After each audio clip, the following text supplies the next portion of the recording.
one day I got a letter from Dr. Bill Morgan, who was president of CSU, or Colorado A&M at that point in time.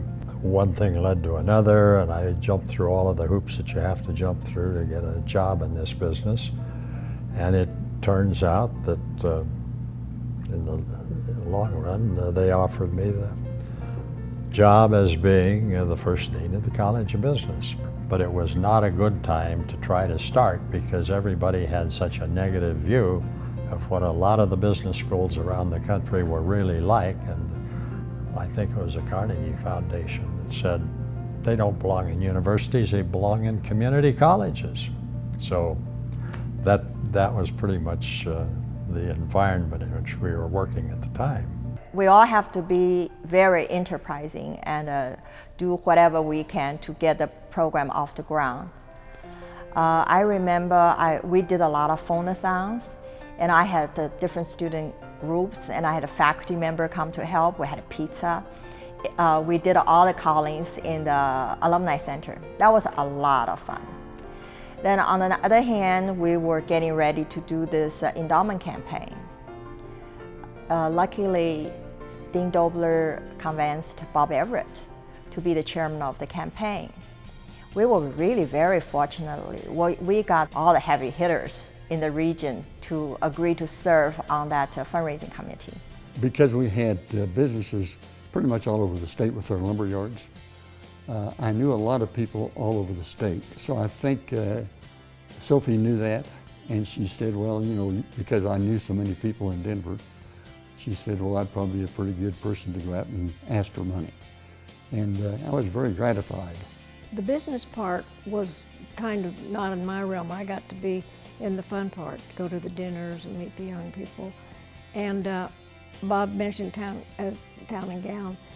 They did a lot of productions in the old burned down the gorgeous old building that we lost, and they did a lot of theater.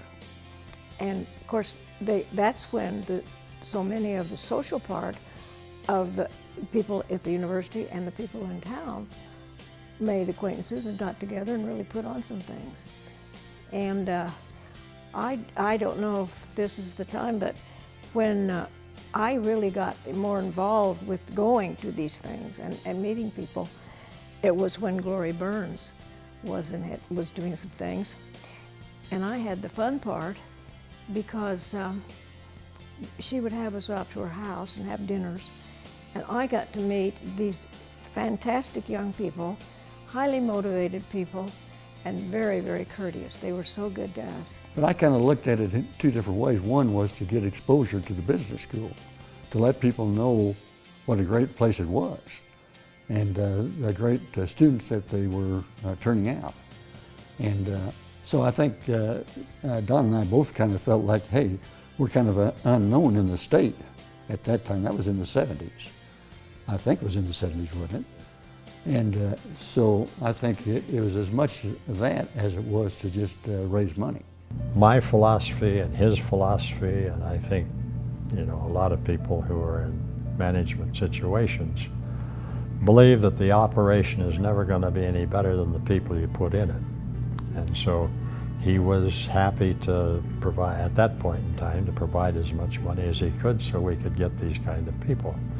So we were looking for expertise, looking for practical experience, and we were also looking for one rather vague thing, somebody who was compassionate enough and cared enough about the students so that they really would work genuinely with the students and try to help them get through the program. We went to a system of professional advising, I think as early as the 1970s. We had a professional advisor who advised students in their freshman and sophomore year regarding their academics, what course they should take the next term and all that. But the faculty remained as academic advisors for the juniors and seniors. And so each of us had 30 or 35 advisees of students who were majoring in our field, and those students we got to know particularly well because we would see them several times during the semester, and it would start with us just helping them pick the right courses for the next term, but the relationship would, in most cases, blossom from there into a closer personal relationship, and we would become career counselors and career advisors, and in some cases personal counselors for them as well. And that took a lot of time, took time away from teaching and research, but I thought it was time well spent, and I enjoyed that quite a lot. Well, I guess Joyce and I would like to say, you know, we love Colorado State University. It's been a big part of our life, not only in helping us be successful in our business, but just helping us to have a wonderful, successful, enjoyable life while we lived in Fort Collins. There's no place like Fort Collins, Colorado. I'll tell you what, it's the best place in the world to live, and a big part of that is because of Colorado State University. And we call it Camelot here. That's right.